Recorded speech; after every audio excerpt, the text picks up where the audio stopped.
Hello and welcome back to Talking Wanderers. We'll be looking back today with Mark Isles on Saturday's fantastic performance against Liverpool and looking ahead to the FA Cup game against Swansea this Saturday and the visit of Arsenal next Wednesday night. Well, Mark, brighter days. Saturday, fabulous performance. Everybody talking about Liverpool not playing well in the Nationals. We know in Bolton that was a fabulous performance, wasn't it?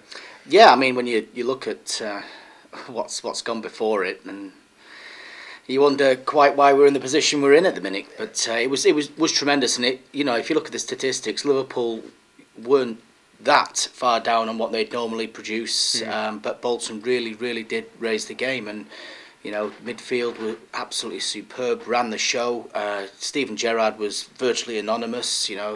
Other than Craig Bellamy in the first half, they really didn't cause any problems, and I think to a man, everybody was at 100%, which has been a rarity, and really you just want to see him go from there. I mean, first game since Gary Cahill left, obviously the man that everybody wanted. Sometimes happens that way, doesn't it? The king is dead, long live the king. Yeah, I think really Gary Cahill, the situation had rumbled on for long enough. I think everybody was glad to see the back of it, really, including the player himself, might add, who was a class act all the way through. But I think it's just given Zat Knight and David Wheater a little bit of encouragement now. So they've got an opportunity to really make a partnership now. They look quite solid. I thought they played all right against United the week before as well, to be completely honest with you. But it's up for them now, and obviously we've got a man in the background in Tim Ream as well. Yeah. Now, how close? We're talking today on Tuesday lunchtime.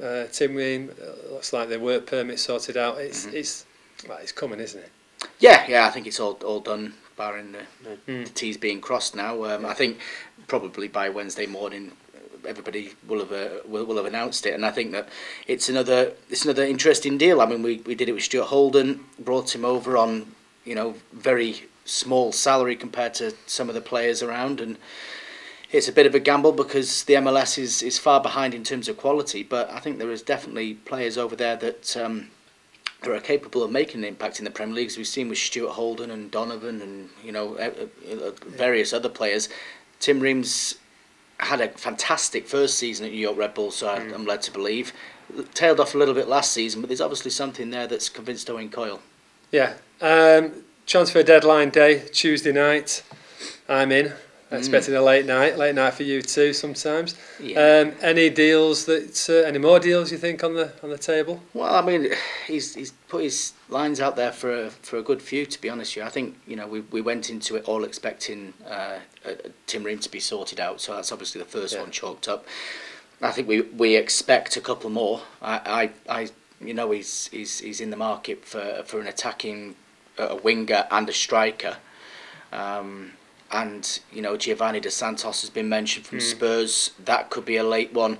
Bangura, who's playing football in the Middle East but playing for Guinea today, actually, in the African nations, he's another one that's been mentioned.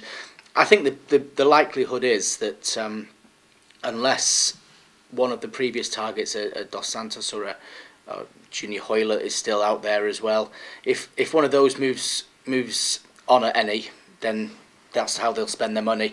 But otherwise, I would put my money on there being two loan signings before the end of the transfer window, both being attacking players. Of course.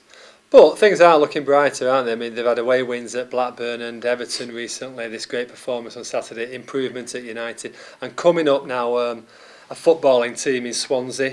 Who knows what the approach is going to be to the FA Cup. You never know till you see the team sheets with Premier League clubs. But what sort of a game are you expecting Saturday? Well, I think Owen will keep faith with the team that he's played in the Cup. Yeah. Maybe Tim Ream might come into it as well, we're thinking. But the likes of Joe Riley and Tunchai and Darren Pratley and such will get their chance again, I imagine. And I think they owe Swansea one after the game earlier this season, which they were very average. I know that the Ricardo Gardner sending off had a big impact on the result, but really I don't think the quality of performance was there. Obviously now the confidence is up after the Liverpool win, but performances have been good since pre-Christmas and Blackburn. Yes. So barring maybe the Newcastle game. But I think they should go into it with a certain degree of confidence. And they should. I mean, there should be some good football on display as well. I mean, the football purists really can go along to that game and expect to see some good stuff, because Bolton were superb. Their football was superb on Saturday, and Swansea, of course, are playing excellent football as well. So yeah, they do play excellent possession football, but I think, as with Liverpool, it's important to put them off their stride very early on, and I think that's where the midfield battle was, when I think the Fabrice Mwambas and the Nigel Reo-Cokas got hold of that, and then you earn your right to play, and I think that's going to be important against Swansea. Do you think they'll have one, Owen Coyle might have one eye on Arsenal next Wednesday? Well, that's where the important stuff is, isn't it, really? Yeah. But I don't think so. I think he'll go in and name a side that's capable of beating Swansea. I think Swansea are in the same boat. You know, they won't be regarding the FA Cup as their number one priority this season. I'm not sure if they've got a midweek game actually, but no, I think that he's played a pretty strong side in each round so far, so I'd expect him to do it again. Good. Well, thanks to Mark, and thank you for joining us on Talking Wanderers. We'll be back again next week, so please join us, where we'll be discussing Saturday's FA Cup tie against Swansea and the league visit of Arsenal.